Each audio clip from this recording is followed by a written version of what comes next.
మీకు వచ్చిందండి? ఉంటుంది సార్. ఇప్పుడు ఒక్కొక్క దీనిలో రకరకాల క్రియాస్ ఉంటాయి సార్. ఒకటి మనది శ్వాస మీద ధ్యాస. ఓకేనా? శ్వాస మనకు వాట్ స్మెల్ అనేది వాట్ తెలుస్తుంది. ఇంకోటి శబ్దము, చెవుల ద్వారా మనకు శబ్దం వినిపిస్తుంది. దాన్ని ఓంకారం అంటారు. ఓంకారం అంటే ఓం అనేది కాదు ఇక్కడ. ఓం అంటే ఆల్రెడీ మన అన్ని మన లోపల ఉన్నాయి. మన బయట మన స్పెషల్గా ఏ చేయొద్దు, ఉన్నదాన్ని కనెక్ట్ కావడమే. సో ఈ చెవుల ద్వారా మనం ఏమవుతుందంటే శబ్దం వినిపిస్తుంది మీకు.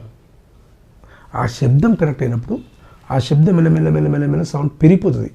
లోపల చిన్నగా వినిపిస్తుంది, ఆ తర్వాత పెరిగిపోతుంది. ఎప్పుడైతే శబ్దం ఎక్కువైపోతుందో అప్పుడు మనకు లోపల కూడా ఒక వచ్చేస్తుంది వైబ్రేషన్స్. ఇది ఎక్కడైనా ఇప్పుడు ఈ 5th ఫ్లోర్లో ఎక్కడ ట్యాప్ ఇప్పిన సౌండ్ ఇక్కడ వినబడుతుంది.